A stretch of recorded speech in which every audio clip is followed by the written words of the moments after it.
하나님의 말씀 히브리서입니다. 12장 9절에서 11절 제가 읽겠습니다. 히브리서 12장 9절에서 11절까지. 또 우리 육신의 아버지가 우리를 징계하여도 공경하였거든 하물며 모든 영의 아버지께서 더욱 복종하며 살려하지 않겠느냐. 그들은 잠시 자기의 뜻대로 우리를 징계하였거니와 오직 하나님은 우리의 유익을 위하여 그의 거룩하심에 참여하게 하시느니라. 무릇 징계가 당시에는 즐거워 보이지 않고 슬퍼 보이나 후에 그로 말미암아 연단 받은 자들은 의와 평강의 열매를 맺느니라. 아멘. 아멘. 징계는 당연하다라는 제목으로 은혜를 나누려고 하고, 거기서 하나님의 본질을 좀 알고 우리의 삶의 깊으신 뜻은 하나님에게 있음을, 우리가 가진 뜻이 우리의 뜻대로의 그 모습을 통해서 하나님은 당신의 기쁘신 뜻을 이루어가는 것을 우리가 배우려고 함께 나누고자 합니다. 무엇보다도 오늘도 또 마찬가지 고난에 대해서 얘기하게 됩니다. 이 고난이라는 것을 우리는 어떤 것으로 고난을 이해하고 있는가, 고난이 그래서 바라보면 다른 거 아닙니다. 우리가 아프고 슬프고 힘들고 외롭고 이것도 이 세상에서 겪는 고난이지만 성경에서 말씀하시는 고난은 하나님의 뜻대로의 입장에서 자신의 뜻대로 가는 모습을 고난이라고 할 수 있는 겁니다. 그게 큰 의미예요. 그 성경에 보면 고난의 역사라고 볼 수 있는 거죠. 우리가 하나님이 지으신 창조의 속에서도 자기의 뜻대로 움직였던 그들로 타락이라는 고난이 있었고, 그 타락으로 말미암아 그들은, 남자는 땀을 흘려야 되는, 여자는 해산을 하는 이러한 일들을 하게 되고, 그리고 나서 쭉 살인과 이 세상의 범죄의 역사가 일어나는 가운데 그들을 바라보는 하나님의 자녀들의 모습 속에서 그들을 바라보면서 저들은 죄인이구나 라는 것을 느끼기도 하지만, 그 죄인 그들이 잘 되는 것을 보고 두렵기도 하고 부럽기도 하고 이렇게 되는 부분이 있죠. 그래서 그것이 고난이에요. 그래서 하나님은 그러한 일로 해서 쭉 역사 속에서 당신의 사랑하는 백성을 그 고난 가운데 움켜쥐고 당신의 뜻대로 그 역사를 이뤄가고 있는 거죠. 그것이 이제 일어나는 정점이 바로 십자가로 보여지면서 이게 기막히는, 말로 표현할 수 없는, 누구도 훌륭한 믿음의 선배들 또한 우리 가운데서도 전혀 말로 표현할 수 없는 기쁨을 주게 된 거죠. 그 사실을 미루어 우리가 고난 또 답은 감사하지 이렇게 우리가 이미 다 알고 있는 거죠. 맞죠? 그게 이제 하나님이 하시는 일이니까요.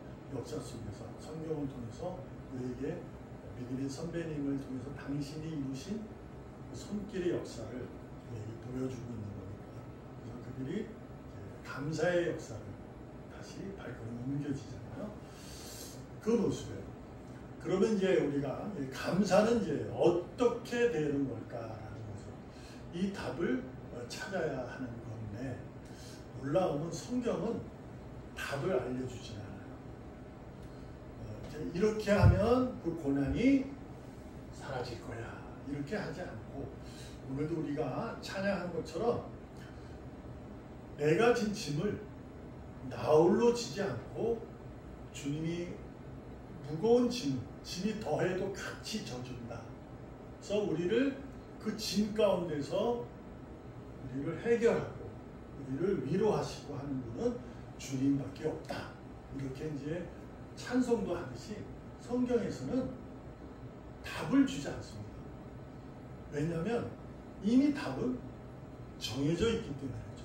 당연하기 때문에 그래요. 그것이 바로 하나님이다라는 거죠.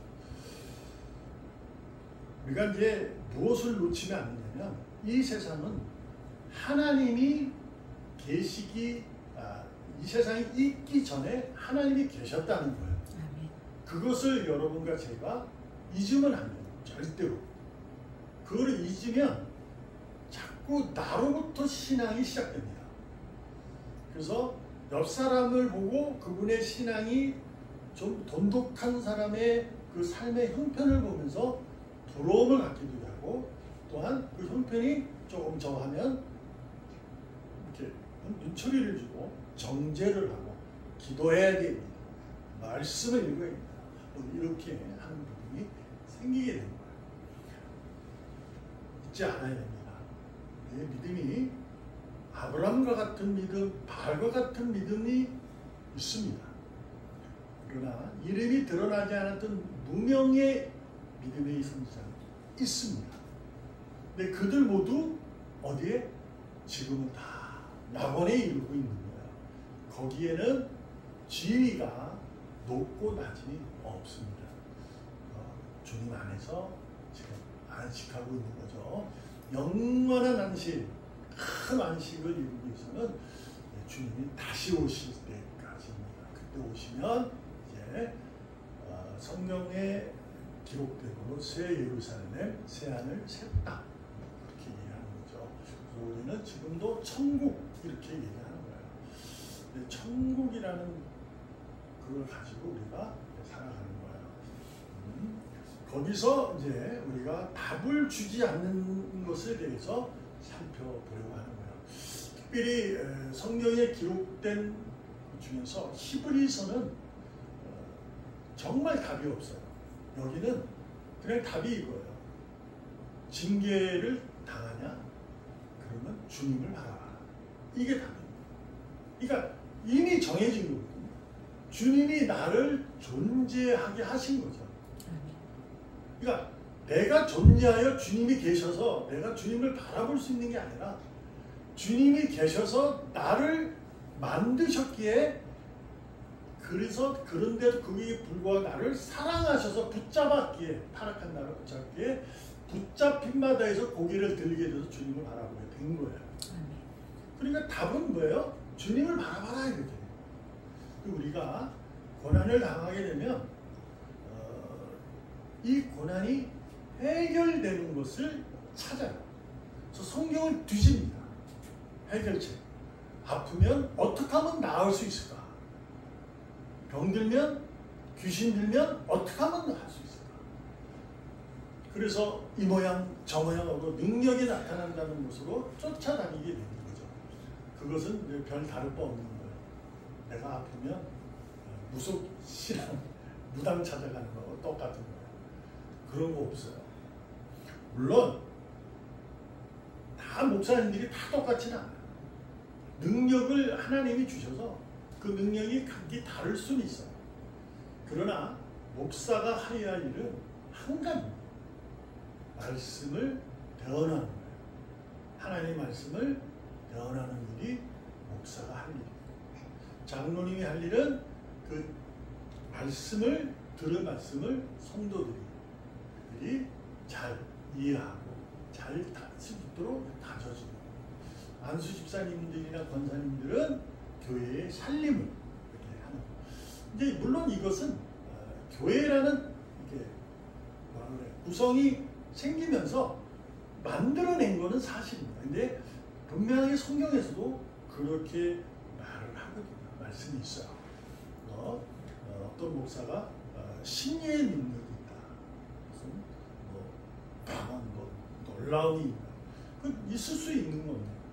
네, 그걸로 인해서 하나님이 그를 사용하시는 거죠. 그걸로 해서 그들을 찾아온 그들을 구원하는 건 아니에요.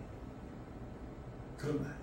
그러니까 병이 나면 구원받은 거고 병이 안 나면 구원 못 받은 거고 그렇게 되면 책임이 어디 있어요? 목사에게 안 가요. 하나님이 그렇잖아요.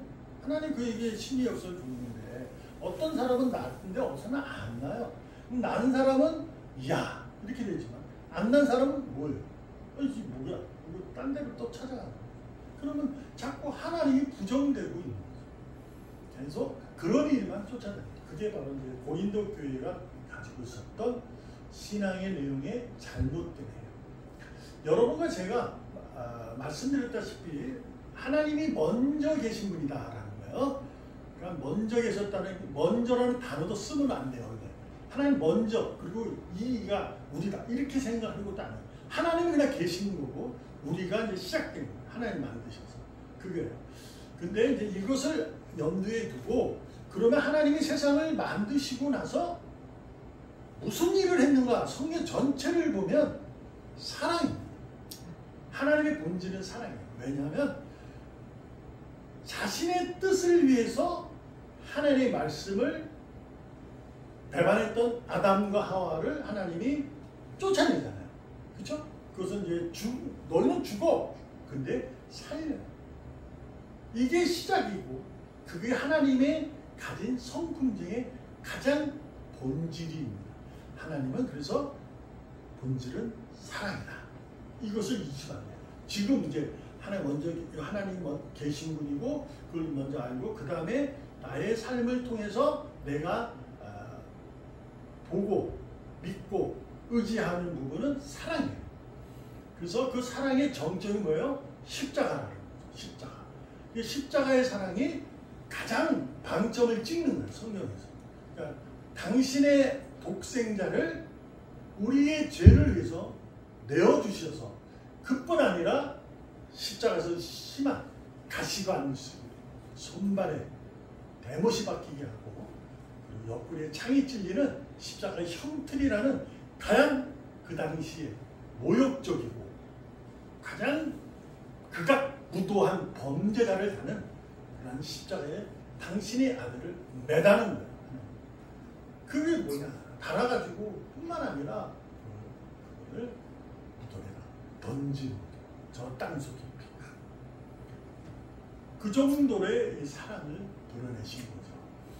근데 그것이 사랑이냐? 이제 우리도 믿지만 뭐 이럴 수 있잖아요. 그죠? 주변 사람들은 더 그러죠.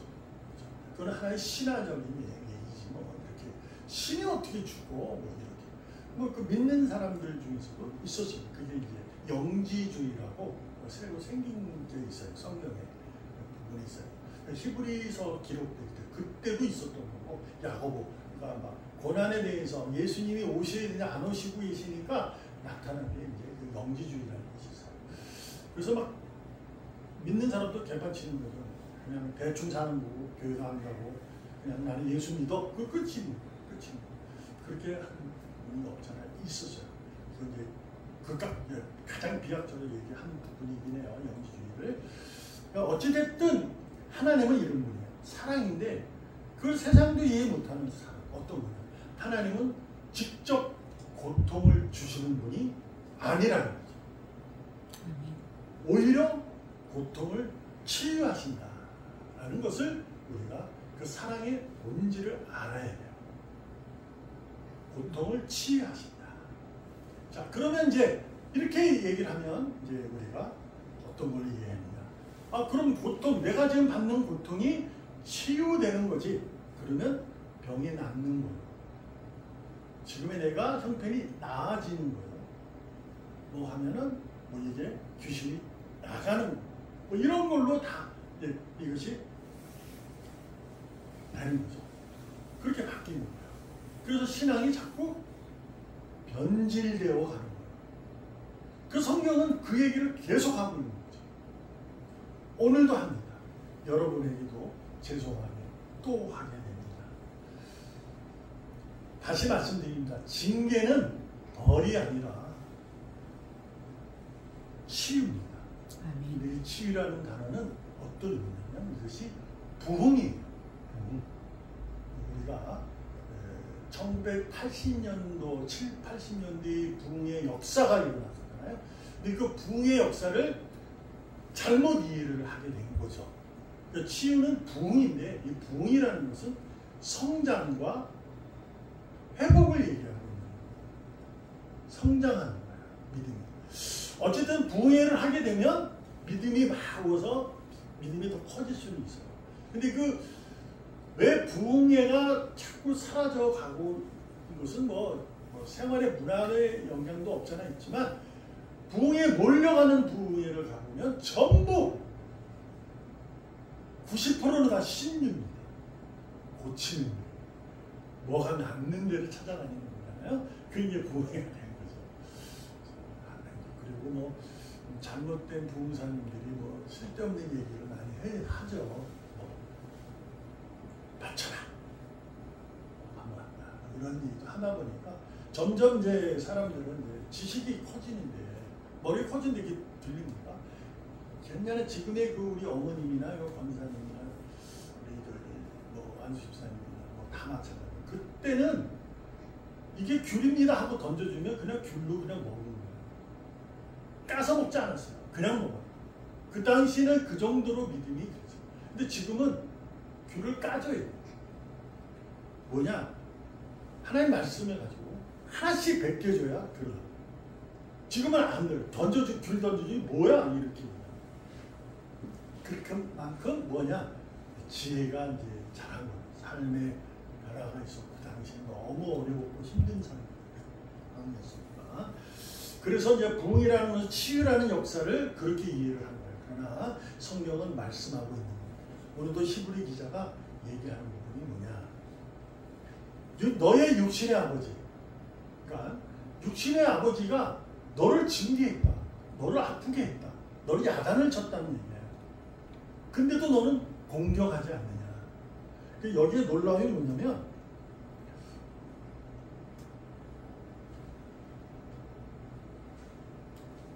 육신의 아버지가 징계하여도 공경한다 이렇게 하잖아요. 그러니까 우리가 어릴 적에 배웠던 건 뭐예요? 부모님의 공경이에요. 효도. 이게 상당히 컸었죠. 근데 이 10절에 보면 그들은 잠시 자기의 뜻대로 하는 거예요. 그러니까 당시에는 지금은 아버지라는 개념이 많이 달라졌잖아요. 당시에는 우리도 저도 마찬가지고 아버지가 그 전쟁을 통해서 아버지에 대한 그 어떻게 하는 것이 아버지의 역할이라는 것을 잘 못 배운 거예요. 그러니까 아버지는 근엄한 거죠. 그래서 그냥 뭐 잘못하면 야단을 치고 그래요. 요즘의 아버지는 바뀌었어요. 아버지가 자녀들에게보다 같은 입장이 돼서 아버지도 자녀에게 미안하다. 내가 사과할게. 이 얘기를 하게 되는 시대가 온 거예요. 이것이 뭐 그 당시에 아버지들은 틀렸다 이 얘기가 아니고 이게 시대의 얘기니까. 그러니까 그럴 수밖에 없었던 거죠. 그런데 점점 우리가 이제 배워가듯이 우리가 성경도 자꾸 배워야 돼요. 그래서 오늘도 우리가 아셔야 돼요. 육신의 아버지가 자기의 뜻대로 자녀를 훈계를 하고 자녀를 안 앉혀도 그 아버지를 섬겼어요. 근데 너희는 하나님의 아버지, 하나님이 너희 아버지 아니냐. 근데 그분을 공경하는 게 마땅하지 않겠어? 이렇게 되는 거지. 근데 거기에는 유명한 것을 우리가 배워야 하고 알아야 돼. 육신의 아버지는 자기의 뜻대로, 그러나 하나님은 그의 거룩하심에 참여하기 위해서 우리의 유익을 위해서였다. 아멘. 오직 하나님은 징계를 당하는 그들이 유익을 위해서, 그 유익이 뭐냐? 하나님의 거룩하심, 하나님의 구별된 완전한 하나님을 선한 하나님의 그 하나님에 참여할 수 있도록 하게 하는 거다라는 거예요. 여기서 아신 게 뭐예요? 병이 나아지는 것이 아니고 내 자신이 치유된다는 얘기는 하나님의 거룩하심을 닮아간다는 거죠. 곧 구별된 삶을 살아가야 되는 거죠. 그래서 무엇을 배우게 되냐? 통찰력을 배우는 거야. 그래서 분별력이 생기는 겁니다. 그래서 내가 삶을 살아갈 때 이 징계를 당할 때 분별의 능력을 갖게 됩니다. 그래서 이것은 어떤 것이다. 내가 할 일은 이거다. 이렇게 하는 거죠. 이것을 배우게 하는 거예요. 그것을 어떻게 하냐? 치유하시는 거예요. 성장과 회복으로. 근데 내가 그래? 분별을 했어요. 근데 분별을 해도 우리의 선택이 잘못될 수 있잖아요. 그래서 하나님 뭐하냐? 계속 치유하는 거죠. 우리가 계속 하나님의 온전한 자녀가 될 수 있도록 끝까지 나를 놓지 않고 붙잡아서 치유하시고 계시는 거예요.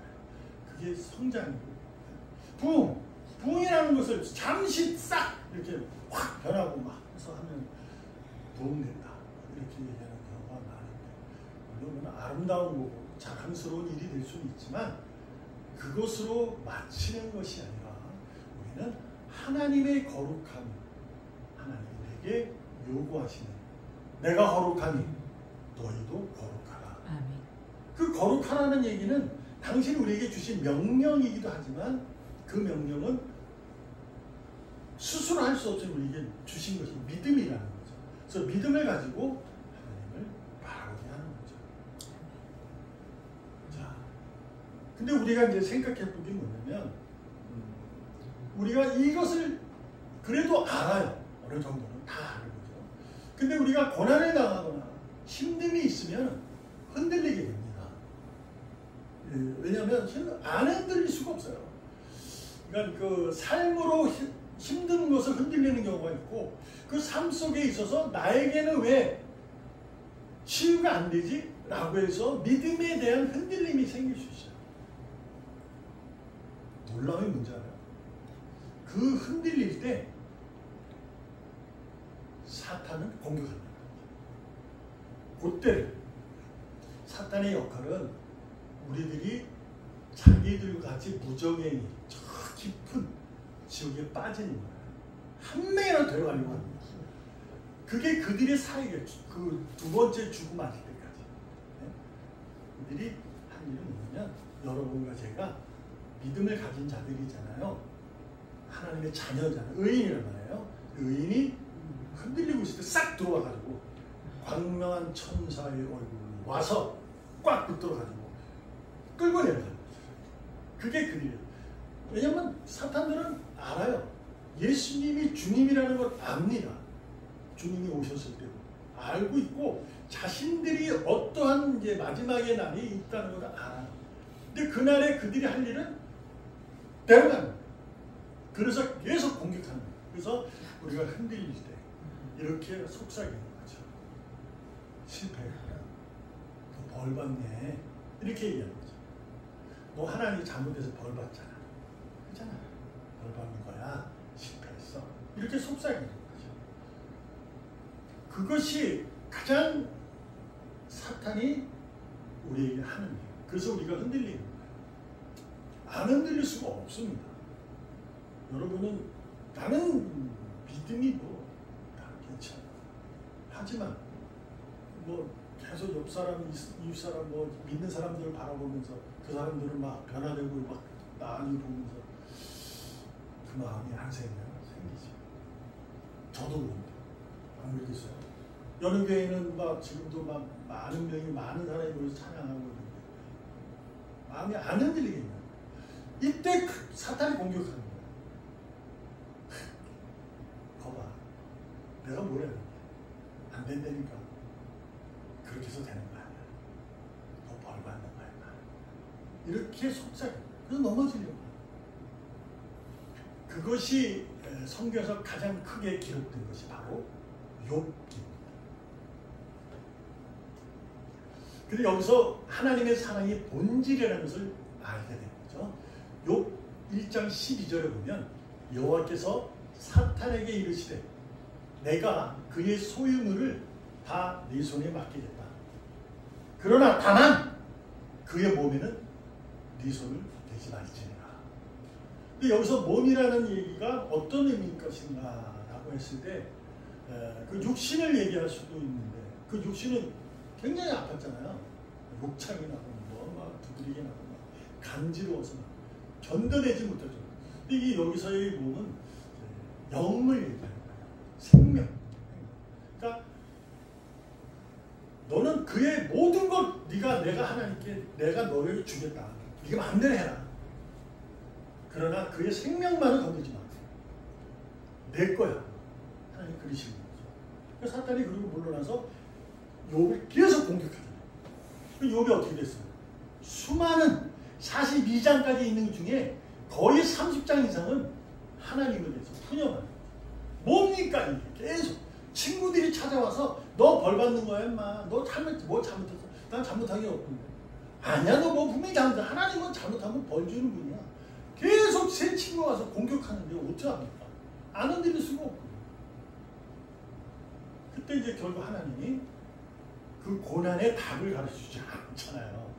야 내가 욥아 미안해.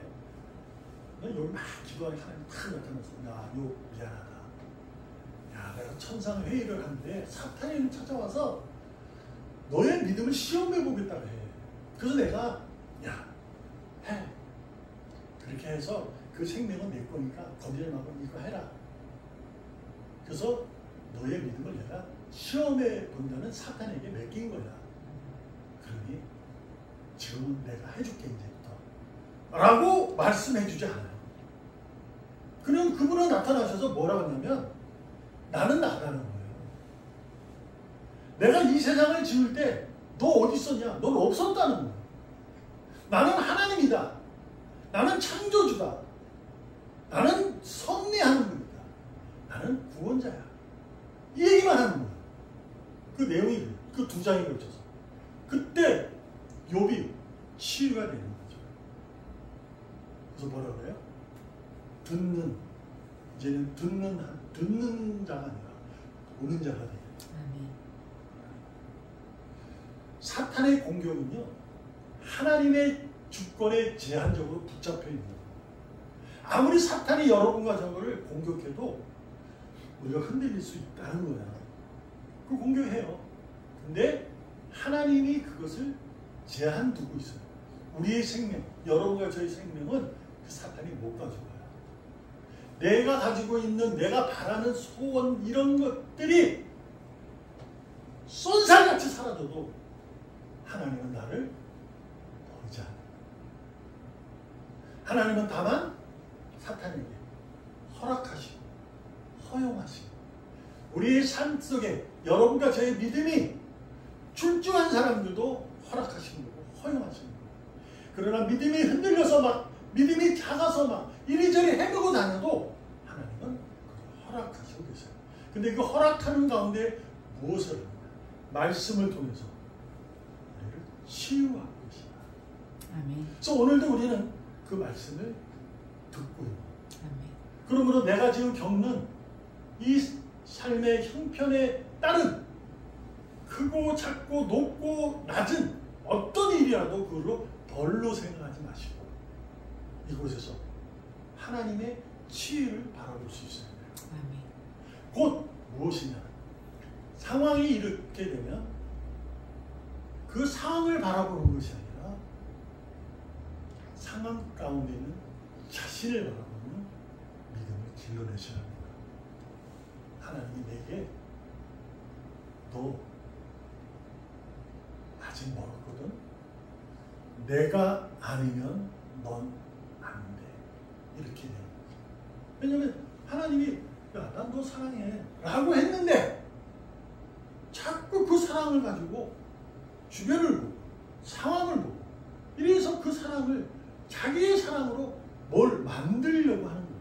하나님 그거를 죄송하지만 두 분이시지만 말씀으로 계속 허락하고 계시지만 내게 이렇게 다가오는 거죠. 까부지 마라. 그래서 오늘 본문에서 우리가 귀한 말을 배워야 합니다. 자, 11절에 보면 무릇 징계가 당시에는 즐거워 보이지 않고 슬퍼 보인다. 지금은 슬퍼 보인다는 거예요. 근데 후에는 그로 말미암아 연단받은 자들은 의로움과 평강의 열매를 맺는다. 아멘. 이 얘기는 우리가 수도 없이 성경에서 봤어요. 근데 여기서 볼 게 뭐예요? 지금하고 후라는 거죠. 우리는 뭘 보고 가는 거야? 지금에서 소망을 가진 자로 사는 거잖아요. 내가 지금이라는 세월이 없으면 이게 말이 안 되잖아요. 그렇다고 지금을 살면 내일만 바라보면 살 수는 없는 거예요. 근데 지금을 속에서 우리는 후를 뭐를 보는 거죠? 소망을 두고 있는 거죠. 하나의 소망을 두고. 그래서 나는 이 소망이 있기에 지금 당하는 고통을 그 연단 받는 거예요. 이 상황에서 내가 다져지는 거죠. 의로움과 평강. 의로움과 평강이 뭐예요? 다른 거 없어요. 자, 십자가에서 주님이 죽으셨어요. 땅속에 내려가셨어요. 그리고 살아나셨어요. 어떡합니까? 찾아오세요. 자신을 떠났던 제자들을 찾아오셔서 그들에게 평강을 주시고 그들이 마가의 다락방에서 힘써 기도할 때 약속하신 성령님을 부어주셨죠. 그러자 그들이 그 성령 충만함에 이르러 그들은 더 이상 당시의 고난을 두려워하지 않습니다. 나중에 받을 영광을 위해 그들의 걸음은 의로움과 평강의 걸음을 걷게 됩니다. 아멘. 의로움과 평강의 걸음, 그러니까 여러분 이게 참 어려운 말 같지만 간단합니다. 의로움이란 기쁨이고 평강이란 감사합니다.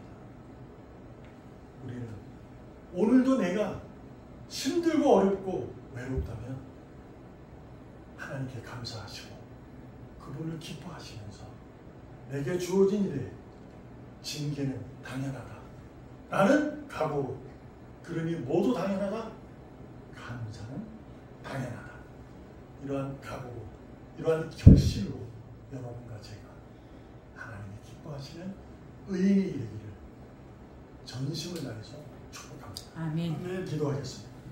살아계시는 하나님 감사합니다.